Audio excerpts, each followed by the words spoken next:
Guys, and welcome back. Today we're going to be looking at Pyramid Head and his 3 unique teachable perks, also known as the Executioner in Dead by Daylight. His 3 unique perks he comes into the game with, and what his ability does. Now to start off with, let's go to his ability. This is very complicated, so bear with me as I try and explain it for the first time.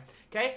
He can push the right mouse button, and if he does this, he will drag the sword along the ground behind him. When he does that, he pretty much, think of a dream pool from Freddy. He makes a dream trail behind him. Anyone who steps in this while running without crouch walking, they will get a new effect over them, which is called, the Cage of Atonement. No, that's not what it's called. Okay, they'll get a new effect over them that you're going to be able to see in the bottom left-hand side of the screen. Much like if a plague were to vomit on you, it's called Tormented. Much like if the doctor were to shock you with madness. So he applies Tormented. So when you step in that puddle, this effect will be on you. If he is to put you in dying state, he can then push the control key and send you to a Cage of Atonement.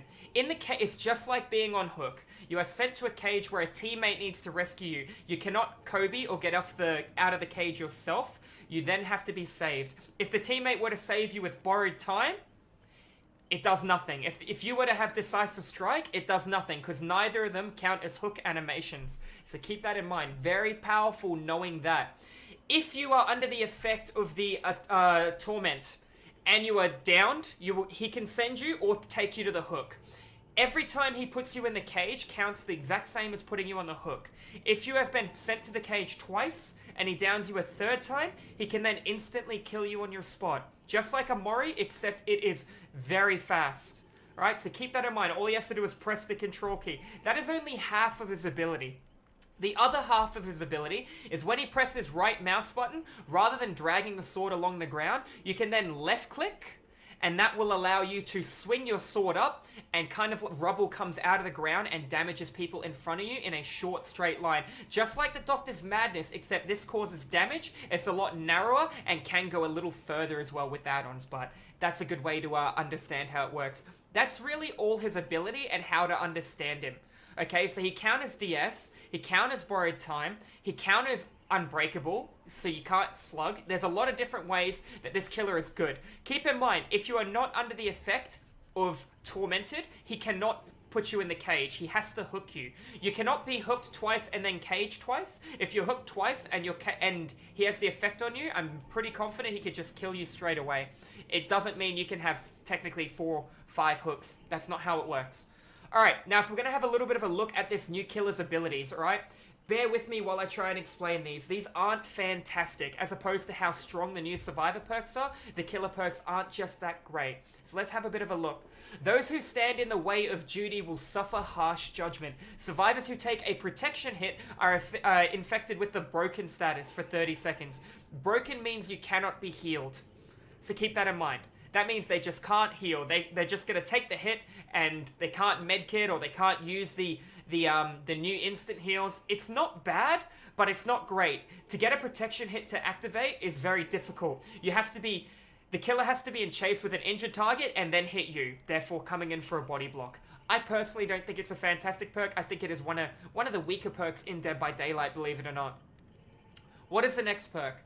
Trail of Torment. Keep in mind, this does not say as well that it requires an M1. It doesn't say off your main attack, therefore this could work off Legion. Keep that in mind, yeah? If Legion were to have this and hit multiple targets that were in chase, or together, they'll take a protection hit. It'd just be like running that Legion add-on, which after the second target causes 60-second mend, and no, it would not stack with, 60-second broken, and no, it would not stack with the 30 seconds, just pointing that out there.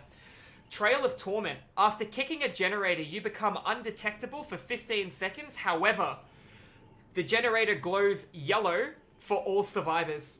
This might seem good in theory, but in practicality, this is a really bad perk. Now, why is it? Okay, if you were to find a Jenny and you were to regress it, everyone instantly knows your location. Generators are not revealed to survivors by default, so when they're turning the camera, the instant thing that glows bright yellow, they know exactly where you are. They know if you're close, they know if you're far away, they know if you're going to be able to get across the board in 15 seconds, etc. If you were to run this perk on somebody like the Hillbilly, what good would it do? You still have a chainsaw, which is loud and can be heard across the board. Freddy Krueger wouldn't help you as well. It does not make your lullaby undetectable. It makes you, and Freddy's already undetectable when they're asleep. Therefore, the value of this perk is extremely low, especially on a killer with a small heartbeat like Michael Myers or even the Hag. I personally do not think this is a great choice, in my opinion. You could run it, but there are just better perks to fill out the spot. Alright, that's generally how that perk works. Now, the next one's called Deathbound. This is probably his best perk, but still very underwhelming by far. It's not too powerful, right? When a survivor heals another survivor for 1 health state at least 32 meters away from the killer, therefore this killer's default heartbeat. In case you're wondering, this killer moves at 115% movement speed. He is a toll-based killer, and he has a 32-meter heartbeat. So, yep, when you're outside of 32 meters away from the killer, the survivor performing the healing action will do a scream at the end of the animation, revealing the location and activating Deathbound for the next 45 seconds. During that time, if the survivor is more than 8 meters away from the person they healed, they're oblivious, meaning that they are not going to be able to hear the killer's heartbeat. I don't think that's great. Do keep in mind, Deathbound can stack with Nemesis, and you can have 2 people under the effect of Oblivious, but you can only have 1 obsession. Honestly, theory crafting, you can make some great builds with it, but it's not worth the spot when you could have stability, where you could have generator regression, generator protection, a snowball potential, you know, some form of utility to assist you. This perk isn't the one. If you were running Deathbound, I mean, you could replace Sloppy Butcher with it, but it's still not that great.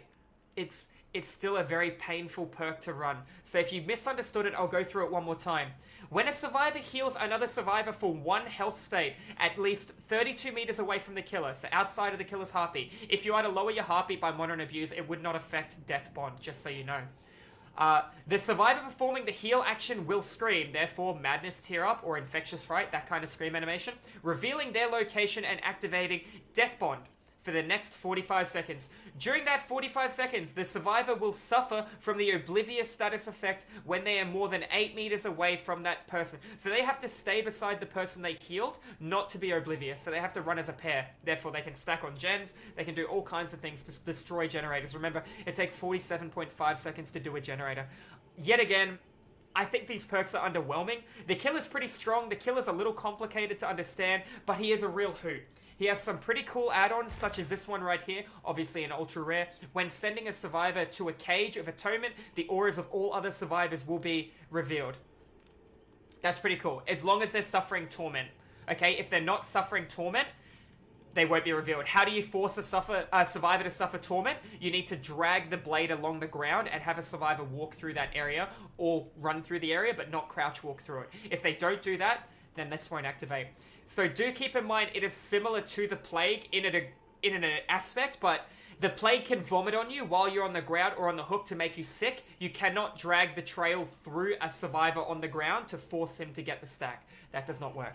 Anyways, guys, this should give you a pretty good understanding of the new killer, what happens, how he works, his new perks. Unfortunately, his perks aren't that great. I'm kind of hoping they get a little bit of a tweak, especially how strong the Survivor's perks are. And if you guys want to see the Survivor perks and me go into detail about them, feel free to click on the video that you should be able to see on the left-hand side of your screen. Anyways, guys, that's going to be all for today's video. Have a wonderful rest of your day. I hope you guys enjoyed the killer content. And if you guys are going to watch some of the killer games too, pop into the live streams where I stream DVD 5 days a week, and you can learn all about the new killer and Survivor. Or you guys can hit that subscribe button for the YouTube algorithm. Thank you guys. Have a wonderful rest of your day.